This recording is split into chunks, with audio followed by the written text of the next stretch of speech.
Well, hello, everyone, and thanks for joining us today for our next episode of Mixed Messages with Jeff Bogue. My name is Joe Caruso, and I'll be your host as we dig into today's topic. Well, from news sources to comedians, friends to advertisements, it seems everyone has an idea of how we should think and live and make decisions. And when everyone disagrees, how do we cut through the noise? And how do we sift through all the information overload and choose what actually governs our lives? Well, we've been processing these things, and our leadership is praying for all of us. So we want to offer a resource to navigate some of the day's most pressing topics and questions. Hey, Jeff. Joe. Hey, buddy. How you doing? Well, should I answer that honestly? How about pseudo-honestly? I'm good. You know, I just heard this really cool metaphor not too long ago where, so it was about the idea of like, how much do you share? Yeah. You know, in public. Yeah. And the person was talking about laundry. They were like, you know, there's, yeah, of course I have dirty laundry. And then there's like all the way to like talking about the accident you had in the car in vague and super detail. Yeah, that's right. You know, and it's like maybe with a couple of close friends, I'll talk about the details of that story. Yeah. But to all you all out there, yeah, of course I have dirty laundry. Yeah, that's right. You're only a hypocrite if you say I don't have dirty laundry. That's and, true. So just what kind of laundry do you want to air out today, Jeff? You know, I got some dirty laundry. All right. There you go. There you go. There you go. This, I feel like the storm. I want to know what kind of accident you have in the car that you're not talking about. Oh, no, I publicly. haven't had one. Well, actually. What goes into that category? Well, you know, this is not me. I have never done this, but I have actually been in the car with people like, dude, if you don't pull over right now, your car is going to be a mess. And then I know of at least one person where that's happened in the clothing they were wearing. Oh, my. So it gets, you know. My worst laundry thing was one time, this is about 10 years ago, I got one of those 24-ounce coffees from Speedway. And I was running late to a meeting, so I stopped and got coffee. I went to the meeting. The meeting was with Pastor Ryan, our Medina East campus, or our Akron East campus pastor. And I walked in to sit down with him. He was waiting for me, so I kind of rushed in, took my coat off, walked in, sat down. I had not even taken a sip out of this thing. And somehow when I crossed my legs, when I sit down and cross my legs, I kicked it out of my own hand. And it hit me, in the shirt, and then 24 ounces just went down into where I was sitting in it, and then it was running down my legs. It even got my socks soaked. Oh my gosh! And Ryan's just looking at me speechless, and I looked at him and I go, I have no choice but to go take a shower right now. Like there's no redeeming this. I can't do anything but go change. Oh, I think that I can think of the most embarrassing story I've had was right before a funeral. Oh, brutal. I'm dressed for the funeral and I'm officiating it, and I had a cup of hot tea or something like that, and I mean like I'm about to get out of the car, and just the nature of the lid or whatever, I spill hot tea or whatever I was drinking all down my white dress shirt. Oh, you're dead. And I'm like, I don't know what to do. This like I had just stepped away for a few minutes. And I'm like, this funeral is starting. And so I like tried to like mess with my tie and like pull the jacket tight, and then kind of just worked with my arms in front of me, like because it was about to start. There were no other options. Held the Bible close to your heart the whole time. That's exactly right. This guy really loves his Bible. Oh, man. So anyway, well, there's some extra laundry for y'all. Yeah, there you go, guys. Well, today we have a question. Actually, this is not only a listener, but one of the leaders here at the church. But I think this question is a great one for all of us that might have a conviction to understand that Jesus wants us to do something with our lives, that he wants us to serve or be involved or have an impact or something along those lines.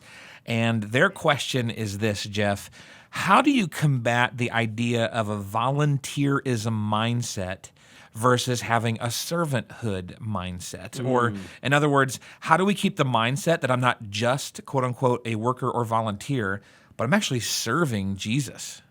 Yeah, you know, it's a great question, and this is one of those questions that I think is a lot easier said than done. So the easy answer is you do all things as unto the Lord. And so everything that we do in our life is an act of worship, whether that's our occupation, whether that's, you know, serving in your home, or whether that's serving at through the organization of the church.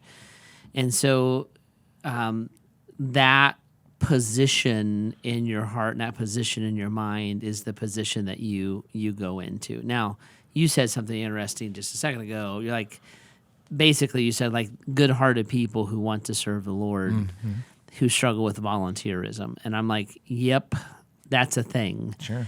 And it's a thing because to serve, you have to obligate yourself.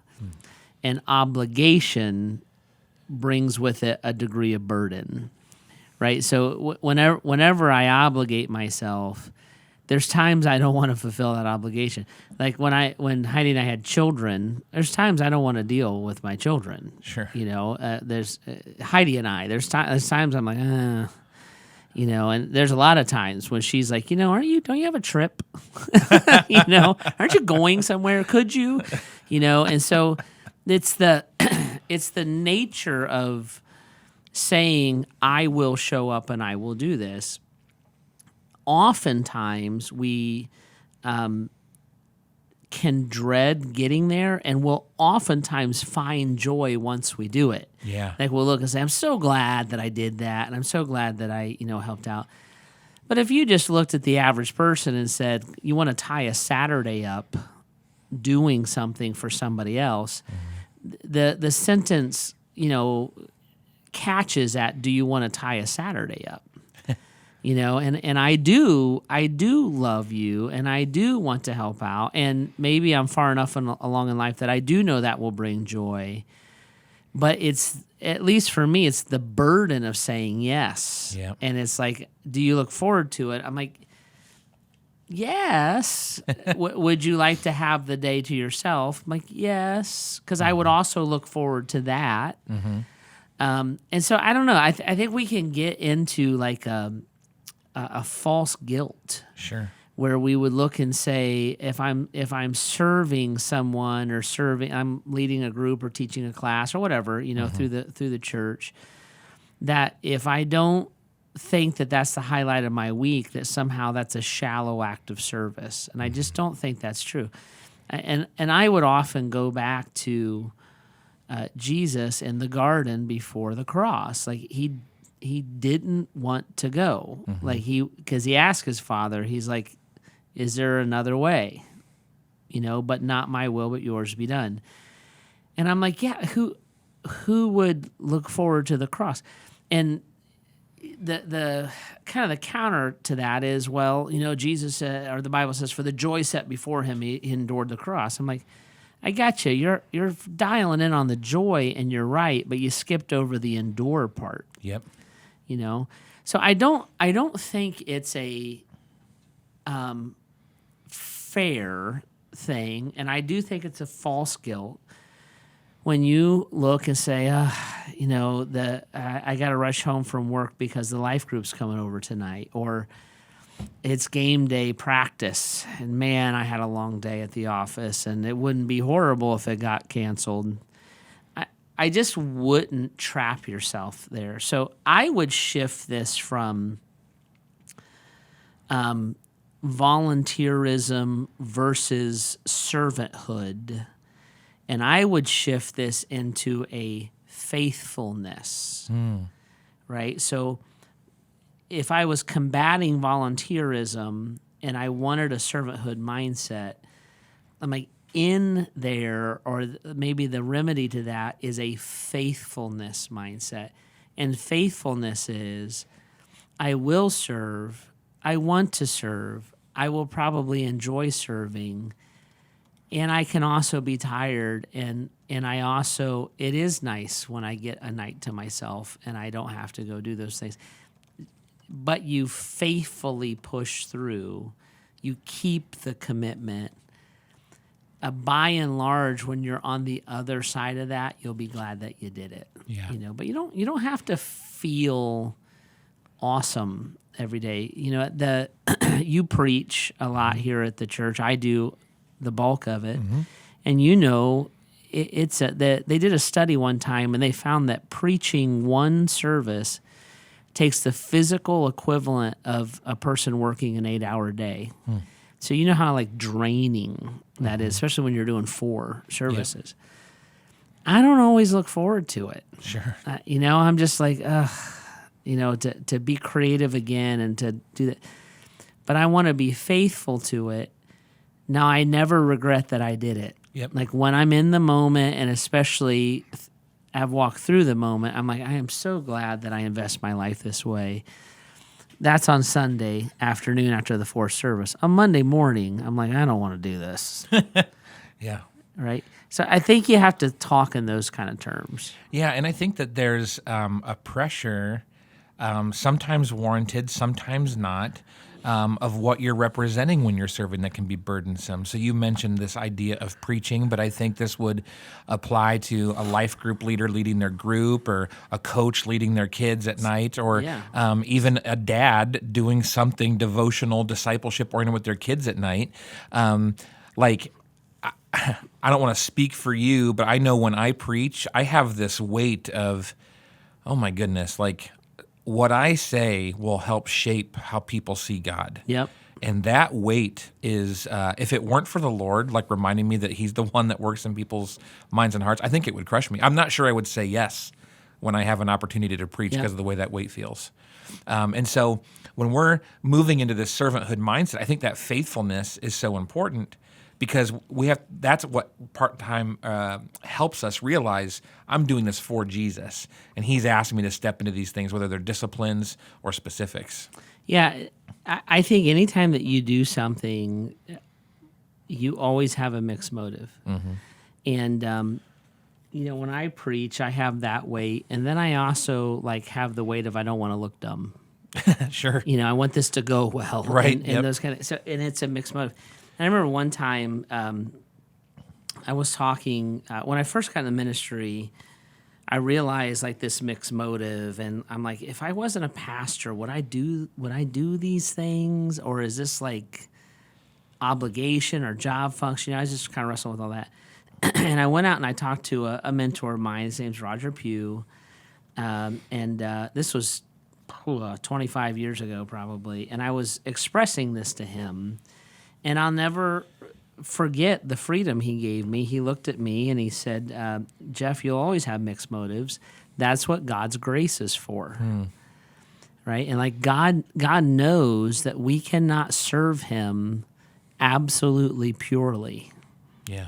So he knows that there's this mixture of I do want to do this. I do want to be faithful. I do love people. I do love Christ. I don't want to do this. I wish I could quit, and I drug myself in here today. Yeah. And somewhere in there is us trying to be a faithful servant of the Lord, and where our ability runs out or our strength runs out, God's grace kicks in abundance, and we live there.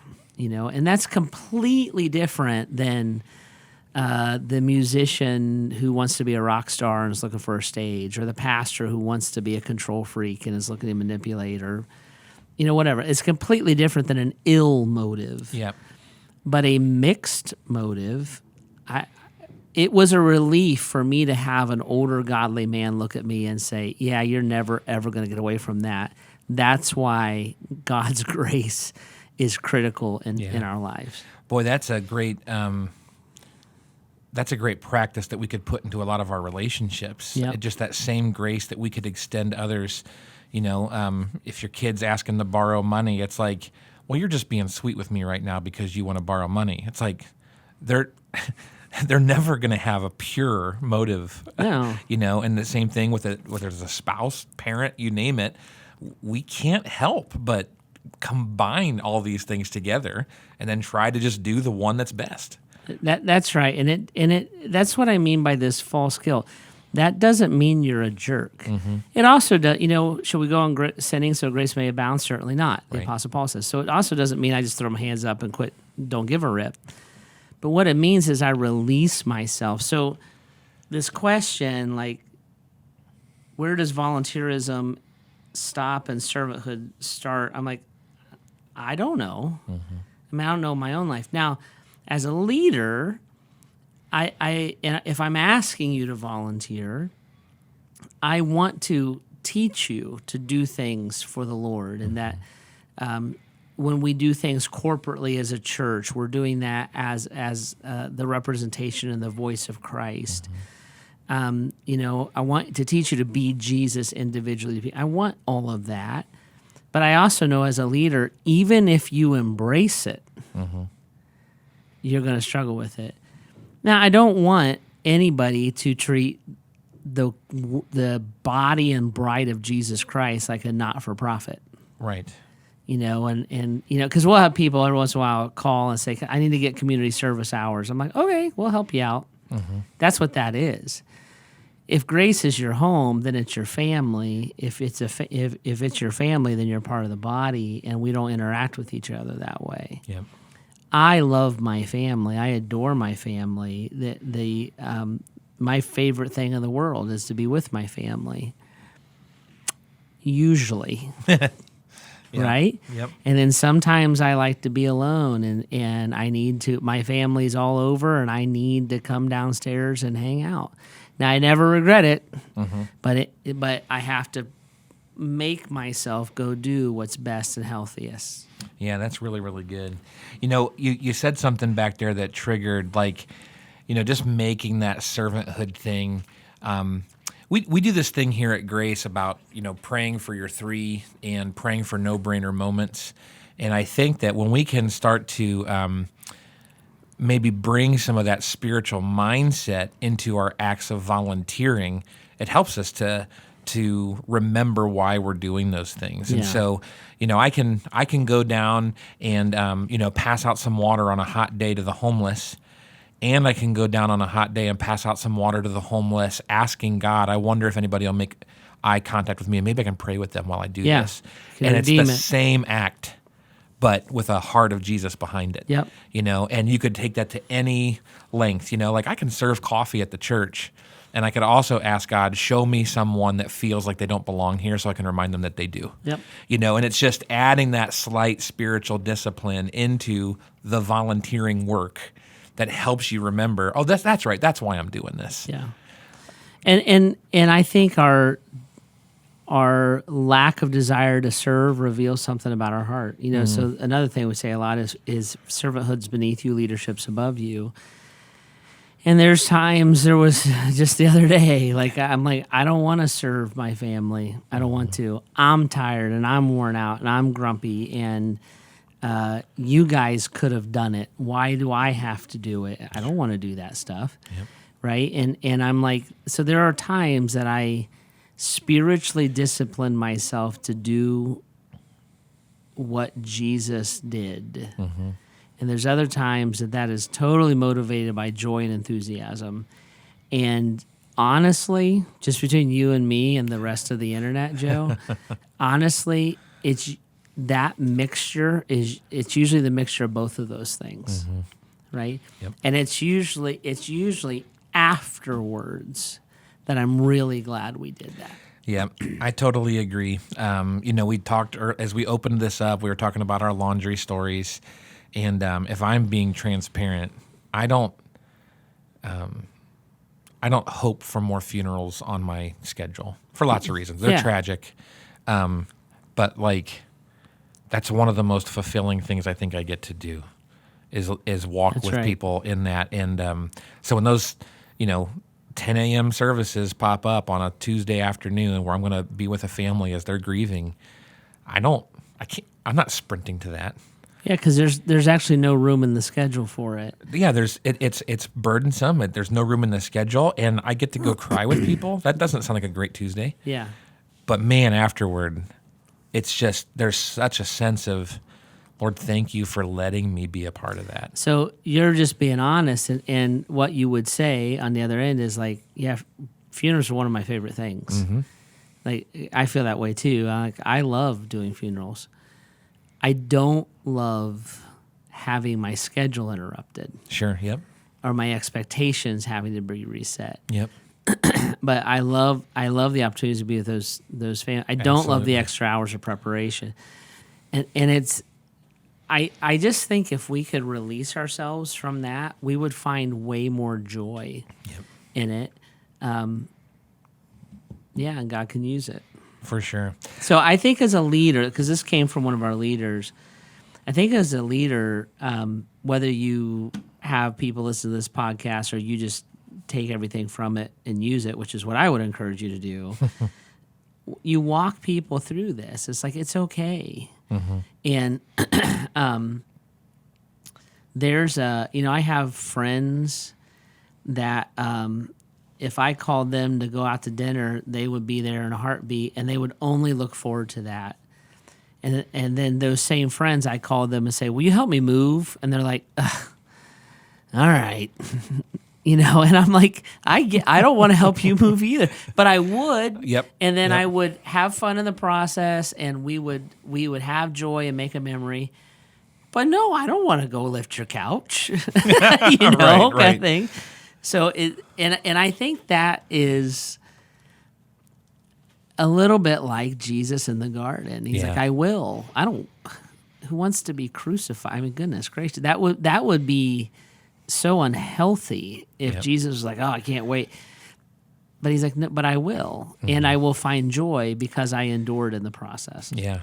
There's a really practical side to all this, too, where if you're working with someone that maybe they've just never stepped out to regularly serve, I've talked to a lot of people. One of the reasons they don't do that is because they don't feel like it. Like I don't know that that's really the perfect thing for me, or like they just feel like I'm not sure this is the right season. I'll wait, let me wait 6 months because life will kind of snap back into place, and then I'll be able to do it.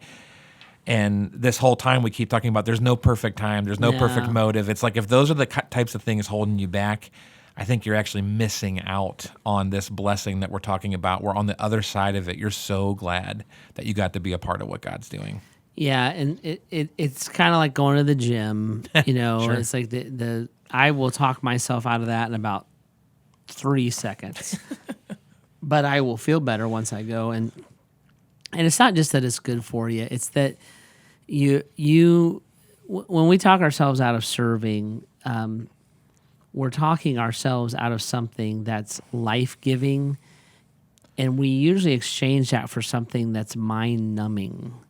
Like I would just rather sit and watch Netflix, And so it's all the above.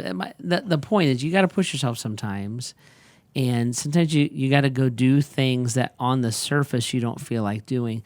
Now, listen, there's other parts of serving that are just a riot. Like like 9 times out of 10, I can't wait to preach. And I actually love like work days and things like that. I think it's fun. Heidi and I recently were helping someone. You were part of that too with their house. Like I had a blast doing that because I like doing those kind of things. Yep. It was fun. And then there's other stuff like somebody's got to empty the diaper pail. It's like who wants to? Nobody, but I will.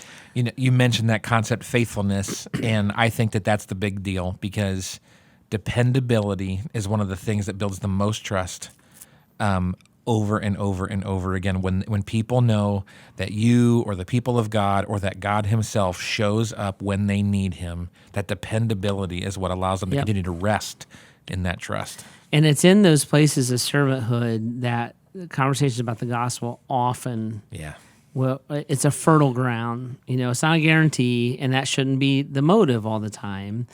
I think we should love people just because we love them. But man, it's amazing. It's such a rare and weird thing that when Christ followers are selfless, it does stick out like a sore thumb. Yeah. And it's good. That's awesome. Well, if you have a question that you would like to be addressed on our podcast, you can always submit those at bath.gracechurches.org/mixed messages.